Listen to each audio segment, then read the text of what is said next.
Broadcasting from the Ante Up studio, it's the longest running poker podcast for the everyday poker player with your host, Joe Scale.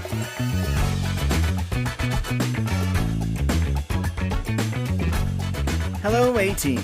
It's Friday, February 10th. Wednesday was International Women's Day, and I have a little bit to say about that in today's one-outer. But we also welcomed another future woman into the family this week, as my daughter gave birth to a healthy baby girl. That made for an exciting week so far. We're also getting close to the Camp One Step charity tournament. Don't forget the code for $50 off your entry is ANTEUP50. That's ANTEUP50.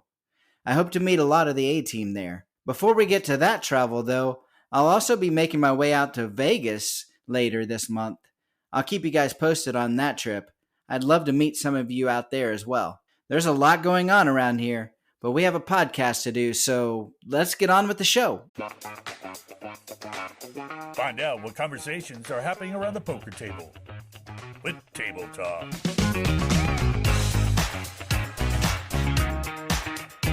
All right, here we are back around the table with Mike. How you doing, Mike? Hey, Joe, I'm doing great, man. How are you doing today? I am doing well. It is still beautiful outside. Yep. So I can't complain when we're talking about the first week of March. No, I'm plugging right along with it, too. It looks like I might get some better internet soon so that my all my equipment will work correctly.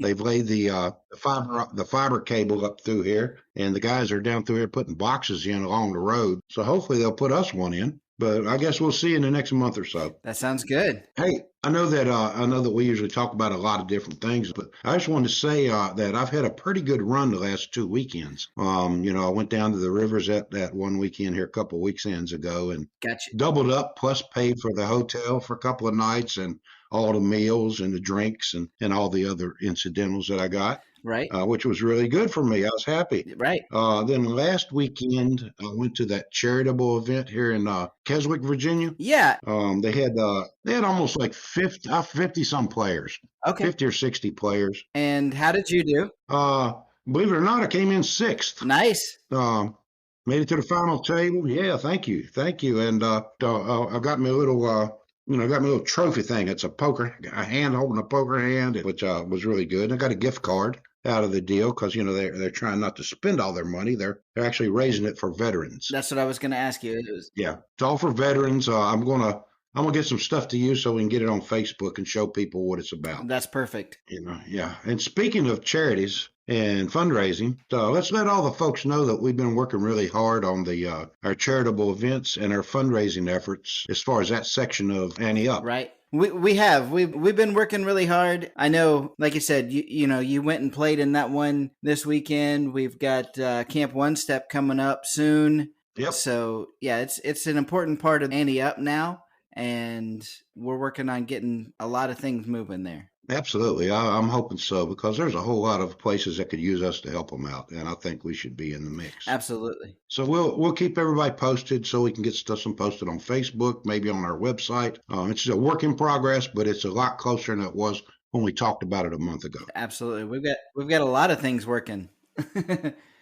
Hey, you was talking to me the other day about controversies. Yeah. In poker. Yeah, we were talking about. What was that about? So one that's kind of been, I guess, circling the drain a little bit right now has been this Phil Hellmuth controversy with buy-ins into the cash games. So I think it's funny, Phil Hellmuth, whether you like him or you don't like him, he's won more bracelets than anybody else in poker. So his tournament game, you can't deny that it is on point, right? The cash game... He's a good poker player. Absolutely. The cash game, he has done well enough, obviously, but he's under some controversy right now because he's buying into these high roller tournaments, but he's buying in for super short stacks. So what's wrong with that? The controversy with it is... It takes away part of the poker element, right? So he's not able to make poker moves as much because he doesn't have as many chips. So it's more of a wait for premium hands and then go big, Or don't they have limits set at these cash games of the minimum buy-ins? They probably do. I don't know what those minimums are, but most when you sit down at a table where people are buying in for 200,000, 300,000, 500,000, and then he comes in with a stack of 80,000, then that's where the controversy is. Whether it's right or wrong, I don't know. Here's the thing: he's winning. He's definitely. Well, I don't think it's wrong. I think the thing is, there's a lot of those little unwritten rules in everything, right? Unwritten rules in poker. There's unwritten rules Sure. in baseball. There's unwritten rules in football. There's always the unspoken rules. And this is one of those things where the poker community is seeing it as disrespectful, and they're saying, not I'm saying, they are saying that it makes him seem like less talented cash game player. Whether that's right or wrong, I don't know. I mean, I don't play at those stakes. I can't speak for anything at those nosebleed levels. Well, I mean, think about it if it was us and we bought in for $8 and everybody else buying in for $50. Okay, so what? That's $8 all I got. I had a cheeseburger on the way over, guys. I'm sorry. I don't know. I don't. It's an expensive cheeseburger. I'm the type of cash game player that if you want to play poker, you sit down and play poker with whatever you got in your pocket. And if that's 80,000, or if it's 500,000, whatever you want to put out there is what you're playing with. If he loses that 80,000, then he can buy back in or he can go home. I don't know. The thing is, if he has 80,000 and he brought 300,000, but he only buys in for 80,000, now his ability to play poker there is different, and he's limiting what he can lose. So he's definitely limiting his risk. Let's talk about this though. It's called a cash game. It's not a tournament. Not everybody's buying in the same. How many times have you sat down at a 1-2 or 1-3 table with your $300 buy-in or $200 buy-in, and somebody comes up with a $500 buy-in? Right. Okay. Now that guy's, if he goes all in, I'm killed because I've got maybe 150, $200 laying out here.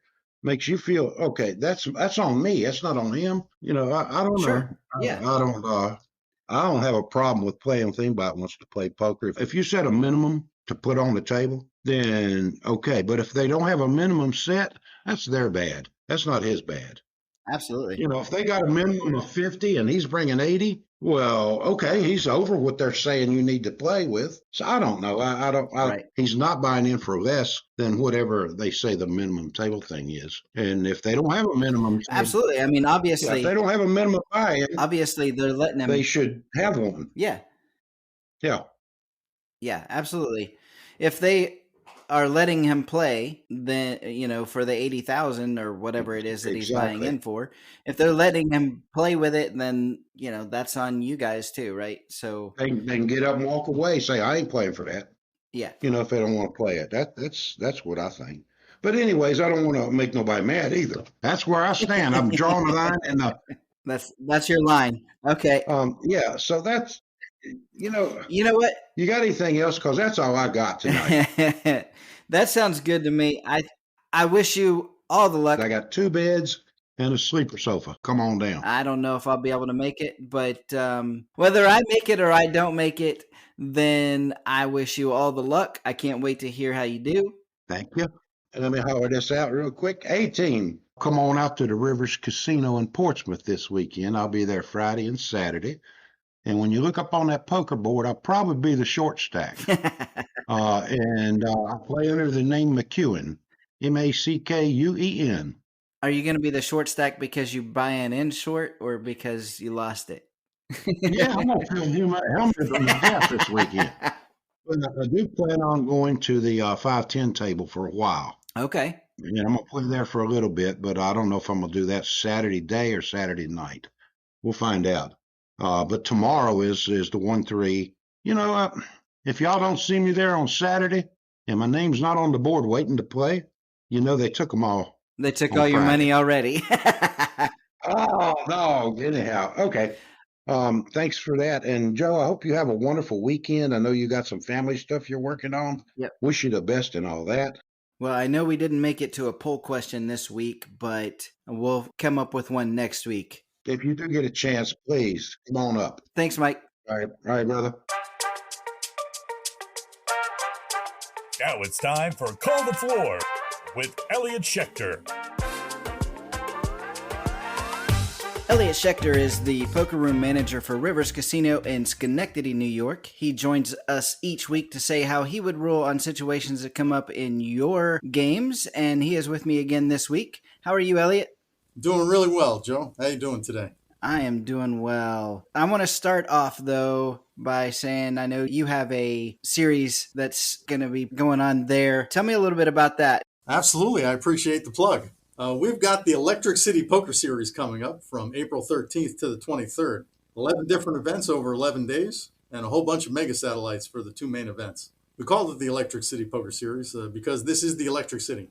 Thomas Edison started General Electric here, and we've got a huge history with them. And their sign still lights up the Schenectady skyline every day, even though GE is sadly no longer here. I love it. I had no idea that there was that history there. Yes, going back to what would have to be the beginning of the 1900s. Yeah, that's pretty cool. So you said it's how many tournaments? 11 different trophy events. Oh, wow. Okay. Really nice trophies, too. These are going to look gorgeous. We'll have them on display, of course, during the event. We're opening up with a $400 buy-in, 75K guarantee mystery bounty tournament. Oh, that's fun. The mystery bounties will run all the way up to 10K. Pretty strong for a $400 buy-in. Yeah, I love it. Should be a blast. There's a whole bunch of events in between, and then the final main event is $800 buy-in, 150K guarantee. So those main events are both multi-flighted with a restart on day two. Everybody in day two is in the money. Oh, okay. There's no coming back to day two and then busting out and not getting paid. That's good. I like that. And it's fair. I mean, Saturday night is generally the most expensive room night of the week.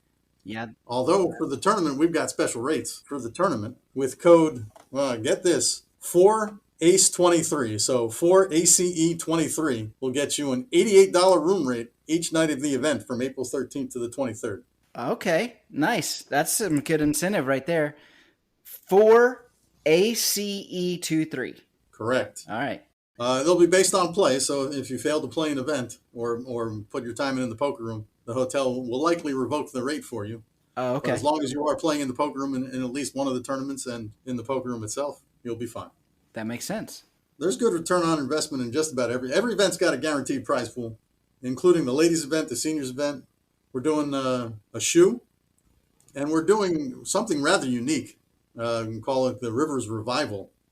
So it's not a rebuy tournament. It's a chance to get back in. So we're giving a revival button to everybody in the tournament. And if you go all in and lose, you can turn your button in for 20 big blinds. Oh, I like that. And it's valid any time in the tournament. You could be at the final table and bust. And if you still have your revival button, if you haven't busted until that point, you can turn that button in at the final table and get 20 big blinds at that level. Oh, that's interesting. I've never seen anything like that before. Yeah, we thought we'd experiment with it. It seems kind of unique. I worked it out with the math and figured out what it would do to the potential lengthening or shortening of the tournament. And most of the players I talked about this with seem very excited. Yeah, that sounds like a lot of fun. Yeah, it really should be. And again, I mean, say you're at the final table and somebody's only got 3 or 4 big blinds. Are you going to work too hard to bust them out when knowing full well that busting them out gets them more chips than them winning the pot? That's a good point. That's a very good point. Well, getting down to business, switching gears a little bit, we got a call the floor here sent in by Dave Miller. This is interesting to me. He deals in a pub league, but he says that we try to follow TDA rules for the most part, so the players don't get surprised when they play in a casino. The question he asks is, should a dealer announce a tabled hand as soon as it is tabled, or only once all other hands are tabled or mucked? He says, what brought this up? At a heads-up showdown with a rainbow board of Jack, Queen, 10, Jack, 8, the aggressor shows 10-6. The other player in the hand looks and says straight. While she is hesitant to show her hand, she must have read the 6 as a 9 for the straight. He really only had 2 pair. The way she was holding her hand, but not tabled, I can see that she has queen 4 for a better 2 pair. The only quote-unquote reading of the hand was made by the other player in the hand. While both players are relatively experienced, the woman with queen 4 has been told in the past that she should just show the hand if she is unsure. But in the confusion of several people trying to read the other hand, she mucked her hand, causing everyone else to finally quiet down. But while one corner of one card was actually touching the muck, the cards were still clearly identifiable and retrievable. One of the players who saw her hand said, "You had the winning hand." She was rattled and truly didn't know what to do. I never pulled her hand in, so I pushed them back to her, while other players, who weren't even in the hand, complaining that they were mucked. I asked her what she wanted to do. After thinking for a moment, she turned over her hand and I pushed her the pot. I also talked about the identifiable and retrievable hand rule that Elliot had mentioned in the past. Should I have spoken up sooner and announced the aggressor's hand before all the chaos broke out, or even after, but before she made her decision to fold? And once the third player spoke up to tell her that the cards touching the muck was the winning hand, should her hand have been killed? For the record, the player who lost the pot because of this was totally fine with the way I handled it, but it still bugs me. Well, this is a packed submission. Right. There's a lot there. Certainly. First, I'd like to thank you, Dave, and the rest of the league for using TDA rules. That's why we agree on them and put them out. We want everybody's tournament experience to be safe and standard. So thank you for using them and continue to do so. Let's move on to the actual situation where the aggressor turned their hand up, 10-6 off, and then the other player in the pot, who turned out to be the winner, looked at the hand and announced it. I'll answer your first question. Should you have spoken up? Yes. As the dealer, it is your job to read the hands as they're tabled. That was the tabled hand. It is the dealer's responsibility in a poker table to facilitate the showdown. You're supposed to read the hands and announce the hands as they are, regardless of winning or losing. It's your job to make that happen. But also, it's everybody else's job too. Cards speak is in the TDA rules, and it's in most poker rooms rules. Right. And that's short for the cards speak for themselves. So it's not part of the game to allow somebody to misidentify a hand and correctly or incorrectly discard their own hand. The game is over when the bets are settled. The game doesn't continue after the bets are settled into mind games over what cards are what. The hands have to be identified as they're shown. I'm glad that she was given her hand back. You used the correct criteria, identifiable and retrievable, and I'm glad you got her hand back. She didn't fold to a bet, she folded to confusion. She misidentified her opponent's hand, and nobody corrected her, even though by all rights and certainly within the rules, they were obligated to correct her. That was a tabled hand that was misidentified, that was about to be pushed to pot. Everybody's got to speak up, including you as the dealer, David. Right. So I'm glad that the person who ended up losing the pot with the pair of tens was not upset. I'm glad that the winner got the right call eventually and still got the pot. Right. This could have been avoided had everybody just correctly identified the cards as they were shown, especially in a bar league where it's a lot of novice players and a lot of beginners and a lot of people having fun, a lot of people obviously enjoying the drink specials the bar provides to the players playing in the league to fill the room. Right. You don't want to come off as cutthroat and mean. It's very common in home games that gamesmanship and correctly reading cards and knowing and identifying hands is absolutely considered part of the game, even past the betting round. That is not how it's played in public, and certainly not in a bar league where you want to be as player friendly as possible. Yeah, absolutely. And I think the only other question that they asked, we've talked about numerous times, which is the third player spoke up and the cards were touching the muck. Should that have been killed? And we've already talked about that should not be the case. Absolutely not. Death by contact is not a thing anymore. Identifiable and retrievable is the standard, and that was met, obviously. Right. Like you said, there was a lot there to unpack, but I'm glad that, like you said, they are trying to follow the rules. They did a good job. It looks like it was done correctly, except maybe he should have read that hand out a little bit sooner, right?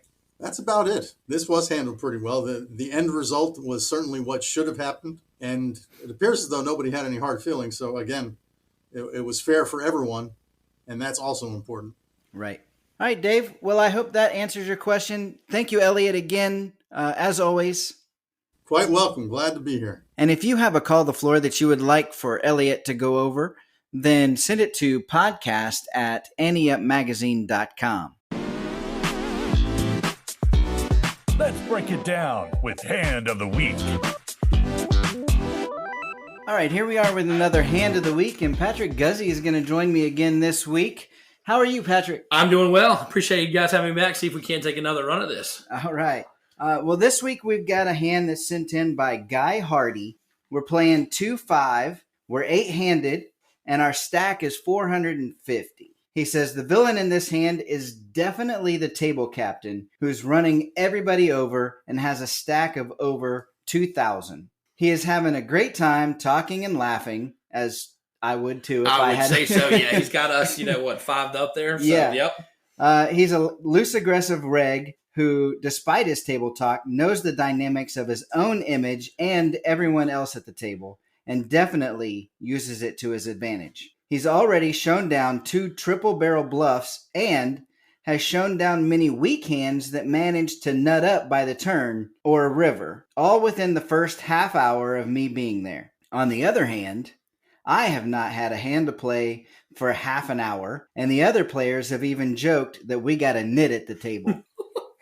So when we get to this hand, middle position limps for $5. I've seen this player limp twice and fold to raises. I look down at the 9 of spades, 7 of spades in the cutoff. What's the play here? So they already limped in with the 5. I mean, I haven't had a hand to play. Now I've got 2 cards here. I've got a flush right out the hand is my first thought, and a straight, draw. I'm probably going to go in now that I finally have a hand. I don't know, probably 45. Wow. A little strong. I'm feeling good. I've been sitting here for half an hour. I've got nothing. Let's just see if we can't turn this table and see what we're doing. All right. Well, Guy went a little less. He did come in for a raise, but he went in for 25. Okay, fair enough. The villain or table captain is on the button in this hand and states, "Oh, I got to play now." Of course he does. He calls and middle position folds. With $60 in the pot, the flop comes out the 9 of diamonds, 10 of spades, queen of clubs. What do you do? All right, so we paired up our 9s. Still have outside flush draw. And you're still there. But, well, I came in hot the first time. I paired up the 9s, even though it's a low pair. He's, playing that funny game over there as far as, well, now I got to play. I'm going to force him to continue to play on this one. And I'm going to bet the same thing. I'm going to bet 45 again. Okay, so you made the same bet as the same bet. Okay, correct. Yeah. All right. Well, Guy checks. Okay. And the villain bets $30. Okay. So in that case, I probably would have called. I guess in that instance, if I didn't check like Guy, I probably would have called after the 30 came out. Yeah, and I mean, obviously, if you're willing to put in 45, you're willing to put in the 30, right? Yep. Well, Guy says I decide to float with bottom pair and a backdoor flush.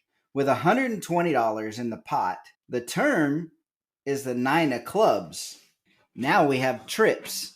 What are you going to do with that? So for me, at least, the way that I'm playing the hand, I came in a little bit strong to start with, came in a little bit strong again with the flop. I'm going to go strong again. If he's already called me to continue to play in this hand, I'm probably, at least me, I'm going to bet the same thing. Get him. I don't want to go too over the top and, think that he's tripped it up. And that way I can kind of keep him in the hand. So I'm going to bet 45 again. Okay. So 3 streets. Yep. Same total. Consistency, yeah. And it keeps him on his toes at least, maybe a little bit. He doesn't know if I've, got a really high pocket pair or I've, maybe matched up something on the board. But all right. That'd be my hope at least. Well, Guy checks again. Okay. The villain says, I have it. And he shoves for the rest of my stack about $400 effective. What do you do with that? He says, I have it. So that's what he said. He said, I have it. My guess is, all right, so he's checked, gone in. He either flopped the straight. Right. He definitely clearly doesn't have the 9 because I do. He could have a 9. That's a good point. He could have a 9. At that point, I'm calling. I mean, if I'm playing Guy's hand, I'm calling it. I mean, now granted, I've only been sitting at the table for 30 minutes, and this is the first good hand that I've gotten, apparently. My night might be over real quick, but this could set a precedent for the rest of the evening if we're going to sit here for a bit. So right. I'm calling him on that one. Okay. So Guy's question is, can I fold here? Now that I've basically gotten the nut turn card, I don't know that that's true, but I feel like if Villain had 10-10 or Queen-Queen, he would have at least considered raising rather than calling pre-flop. That makes sense. Right. He might think with my nitty reputation, I can be pushed off by checking twice and opening pre. It's a large shove by something like 4 times the pot. I called, and the Villain shows Jack-8 offsuit. He did flop the straight. Man, and our night's done very quickly there, Guy. Yeah. I didn't improve on the river, and I'm done. He didn't say if he bought in again or not. So hopefully, Guy, you bought in again and were able to run it up and make some money. So my thoughts on this hand, I mean, I think if he's shoving there, I feel like he has a beat every time. I don't feel like you can call, even though you have 3 nines. Your kicker sucks. It's true. I did think about that. That 7 is low, especially, depending on obviously what else he's got. But let me ask you this. Can I ask you a question? Sure, yeah. Why wouldn't he shove or bet once the flop came out, once he grabbed it? You're definitely, first of all, you were the one that started the aggression pre-flop, right? True. So he's going to let you, or if it were me, I'm going to let you hang yourself a little bit. But also, he's already got the image. He doesn't need to push the action. Fair. And position is a wonderful thing. I mean, he gets to see what your action is going to be first, so he can act accordingly. Thus, the small bets after you check. So I feel like even if he had a 9 at that point, any 9 he has is going to beat you. A 9-10 would be a pretty good hand to play from that position the way he played it. You pushed it each street. Yeah. I don't know that I would say you pushed it enough. If I was going to bet, I probably would have bet more than that the way you played it. Just simply because you came in so strong pre-flop, and then, you just kept the same bet consistent all the way through. You've got to be thinking about the amount that's in the pot. It's getting easier and easier for him to make a call. If you're going to make a bet, then what's the reason for the bet? But yeah, I mean, 4 times the pot on the river, though, that's not a bluff bet. I don't feel like. I mean, it's very polarized for sure. It's either a bluff or he has the nuts. It would be a big bluff at that times what's in the pot at that point. Yeah. I feel like he almost always has at least a 9 there, though. He probably thinks you've got something like ace, king, something like that, especially with that nitty kind of image that you have. So if that's the case, then yeah, let you hang yourself and then push it. He probably thought you were going to push the action more, and since you didn't, then he's trying to make up for that at the river too. Gotcha. I mean, I feel like that's the reason that he has the chips that he's had, because the nits at the table are calling off whenever they have a hand, and they're not backing off when they see something like that.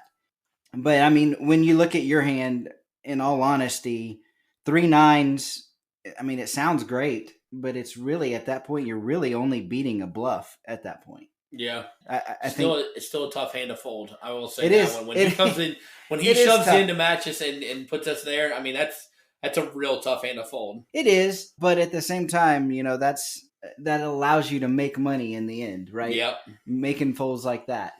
It's usually not the calls that you make that have you winning. It's the folds that you make that make you a winning player. Meaning that you're still living and you're still playing. That's a good point. Fair enough.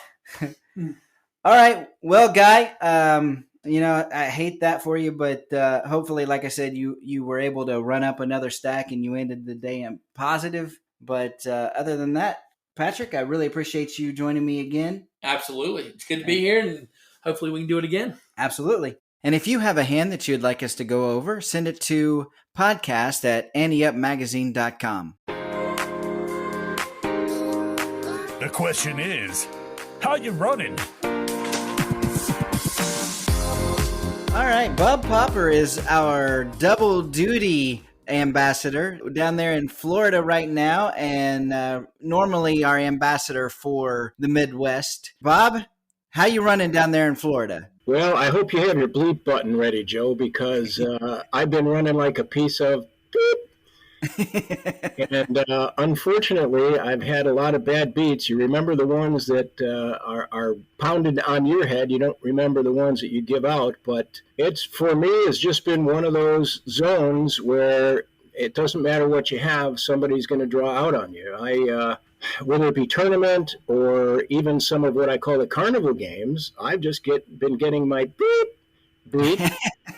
And it's one of those things that happens, even the pros have been all millionaires and been broke. And I'm just in one of those downward trends where some of those no fold'em hold'em players are making me run bad down here. But again, there are a lot of older people down here that I say don't know how to play poker and play like a piece of beep. So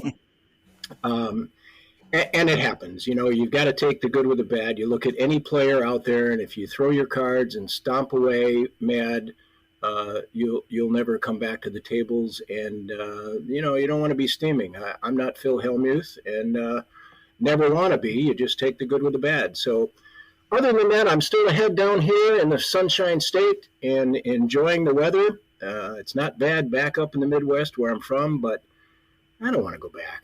So I don't blame you. You got to soak up that sun while you can. Absolutely.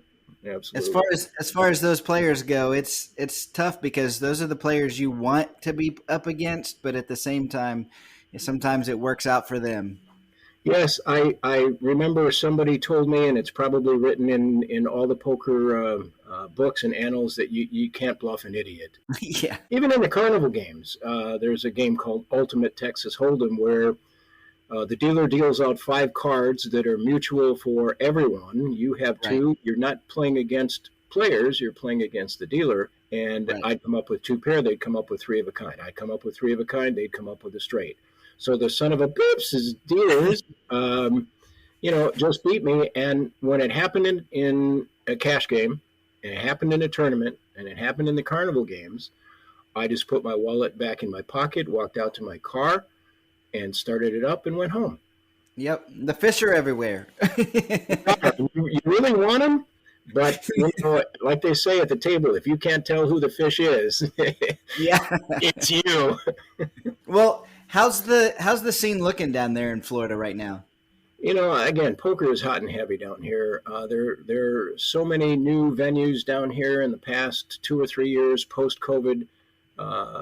400 plus rooms or tables and 30 plus new poker venues. They have WSOP events down here. They've got a lot of good tournaments going on at some of the premier places. Some of the offshoot and side street poker rooms are also having their own fun and games. But for example, Pompano Beach, Harrah's down there had a circuit event, WSOP circuit event.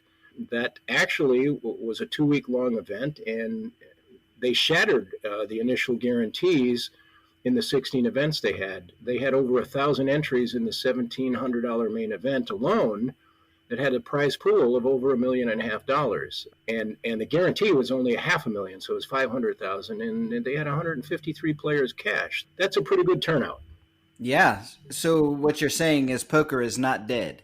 It's not dead. And actually, I lived in Michigan for a couple of years, and a next-door neighbor, Chris Tremblay from Macomb, Michigan, took home the $266,000 plus prize in that. That was a career earning amount for him, besting Robert Lupo in a 4-hour heads-up match.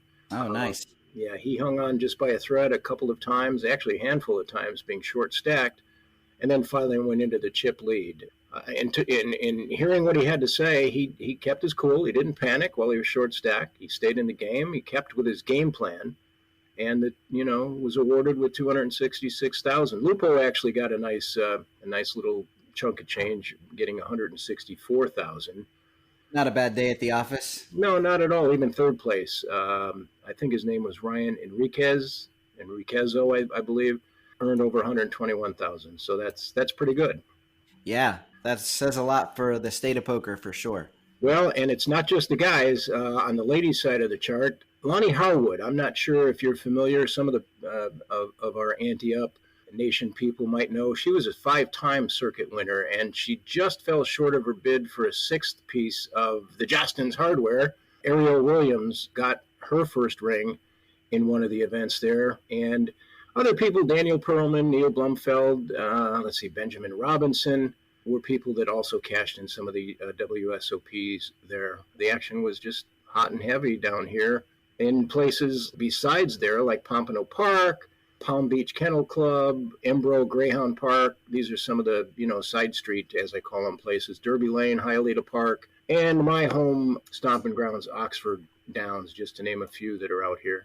Nice. Well, that's what things are looking like there in Florida, but how about back home in the Midwest? How's that looking? Well, I tell you, the action up there has been hot and heavy, too. A lot of WSOP events, a lot of bad beats that are still untouched. Let's start with Hammond, Indiana. The Horseshoe out there, event 1 in the WSOPC. It was a $400 no-limit Hold'em event that had over 3,000 players out there and a pool of over $1 million. Trevor, I think his name is Bub Bolts, hit for $135,000 on that. Nice. Event number 2, a $400 double stack, was captured by Nancy Dang. And the 14th title grabbed by Josh Reichard and took a $36,000 prize. Mike Sabia, if you're familiar with him, I'm not sure. He's one of the well-known players in the Chicago area, Windy City Poker, Kirk's venue, and actually he won event number 3, the seniors event that was a mystery bounty. I actually sat next to Mike a number of years ago at the Windy City Poker Championship, the $3,000 championship. I was fortunate enough and lucky enough, I guess, to win a charity-backed seat into the $3,000 event that was a winner-take-all. There were 70 people there, and I guess I just got lucky. So that's one of those where you don't remember all the bad beats you put on people, just the ones that were put on you. I'm sure to get there I had to do that. And Mike is a great player. Actually, it was wonderful to sit. I sat to his right, and to his left was Craig Casino, who is a pretty well-known HPT player. So it was nice to see Mike win, and I'm hoping to get in touch with him and maybe get a little more insight into his victory. He's kind of had a busy time, and we weren't able to catch each other before this podcast, but I'm sure I'll have him on air soon. Good. What's the cash? I know you said there's some big bad beat jackpots that haven't been taken down yet. What's the cash scene looking like out there? Well, I'll tell you, there was one that was taken down, just about 3 weeks ago at Rivers in Des Plaines. They hit it for $191,000. Wow. 4 jacks were bested by 4 aces, and that's a pretty good chunk of change to take home.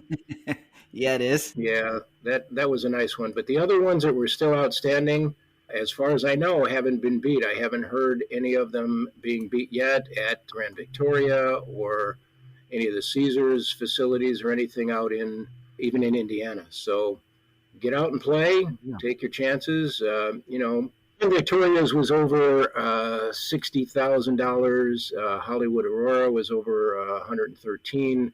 Southern Indiana, I think, was over 300,000, 4 wins, 200 and some thousand. Horseshoe in Hammond was over 150. So these are still out there as far as I know, and, it's there for the taking. That's awesome. Those are good pots to try to take down. They are. Well, was there anything else you wanted to throw out there to the Ante Up Nation? Well, a little bit more about the Midwest and Chicago and Indiana area. The Waukegan Temporary Casino is going to open soon. I don't believe it's going to have a poker room at this time, but they're going to have a brick and mortar location between Chicago and Milwaukee. Okay. The Windy City Poker Championship had a charity event at Gibson Steakhouse downtown at the Frog Bar, benefiting the Chicago Lighthouse. They serve veteran communities for the visually impaired and disabled vets. And the winner there will get actually got a $10,000 seat to the main event at WSOP. I just don't have a winner on that yet.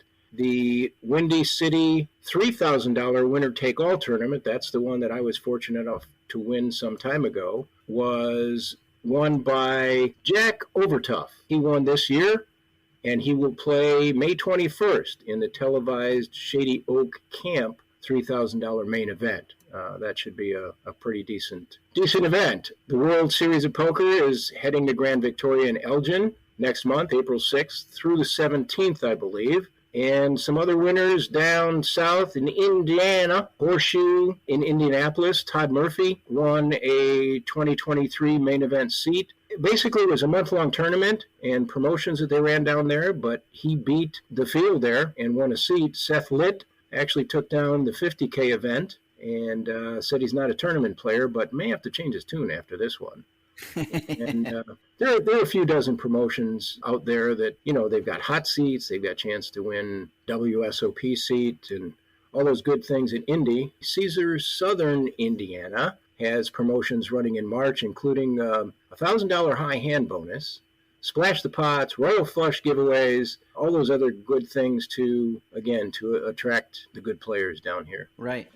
One last thing I can tell you is the main event at Horseshoe Hammond, the $1,700 buy-in, was won by a local guy, Geneva resident David Schoenbach, and he pocketed a cool $282,000+, getting his second gold ring of the week. He beat 1,000 people he beat on his way to that victory lap, and actually had a heads-up battle with Eddie Blumenthal, who finished second and got a cool $174,000. But Schoenbach, I don't want to say was greedy, but he also won the $400 monster stack a few days earlier, snapped up $52,000 with that, and has career earnings of over $400,000 now.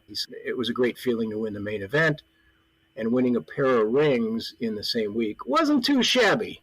And I would tend to agree with him. Right.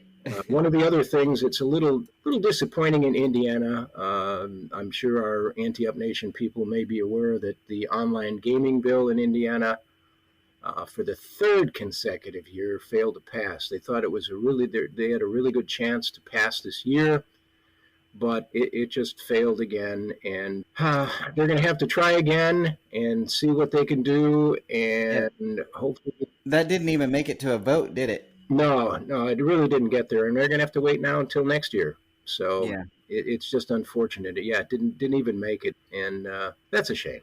That's a shame. Yeah. Yep. I hate that. Well, listen, Bob, I appreciate you doing double duty for me down there in Florida and covering the Midwest as well. And as things come up, you just let us know and we'll get back on here, okay? Sounds good. If you want, I can give you a little triple duty and give you some of the WSOP Vegas results. Oh, please do. Okay. Well, let's see. Brian Milesky, I believe it is, won a $400 no-limit Hold'em event down at the Horseshoe in Vegas, event 13. There were only about, a little less than 200 people down there. And he took home a nice little chunk of change, $15,000. He's from Minnesota and was the MSPT president, I believe. Oh, wow. Beating Newhouse from San Clemente. So, not only, not only am I a customer, or the owner of the company, but I'm a customer too. That was some razor commercial or something like that.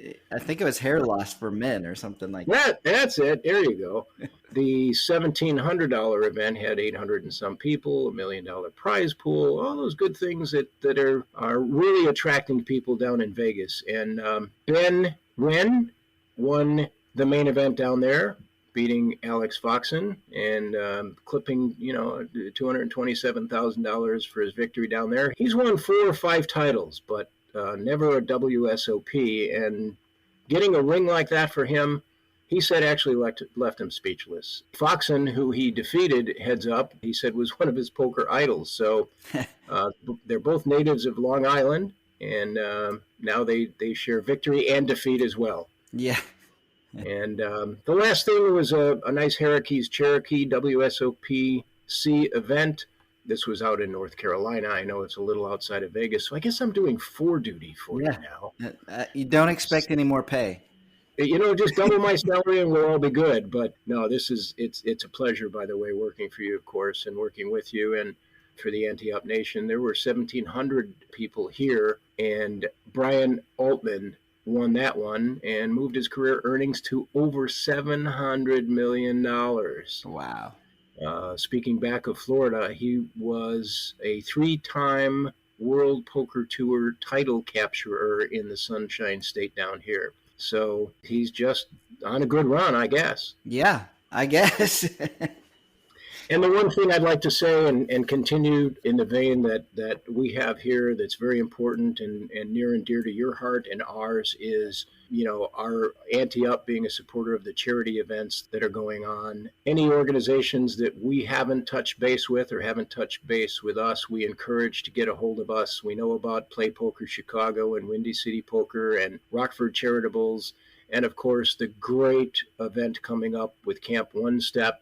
Right. On April 20th in Chicago. So if you haven't seen that information in print, check out our podcasts and please go out and support these charities. And it's all for a good cause. We appreciate it, and it's very important to us at Ante Up. Absolutely. Thank you for mentioning that too. All right. Are there any other states you'd like to cover? Or Well, I tell you what, I wouldn't mind going to Monte Carlo, but it's difficult to get there. Plane tickets and schedules are a little tight right now, but I'll get back to you on that. All right.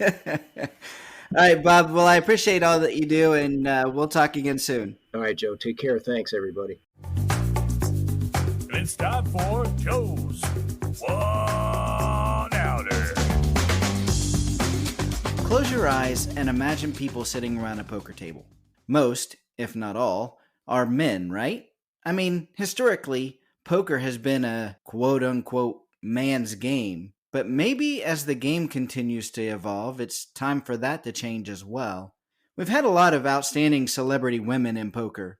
There's even a highly informative book entitled Winning Women of Poker, Secret Strategies Revealed that was published in 2011. The book features 14 celebrity poker women as the authors, including Barbara Enright, the first woman to make the WSOP main event final table, finishing in 5th place in '95, and who was inducted into the Poker Hall of Fame in 2007. There's also Linda Johnson, known as the First Lady of Poker, Jan Fisher, Maria Ho, and more. There have been other women who have made their marks in the game as well, including Jennifer Harmon, Jennifer Tilley, Kara Scott. The list is pretty long, but when you examine the poker world, note how few females are playing in the casinos compared to men.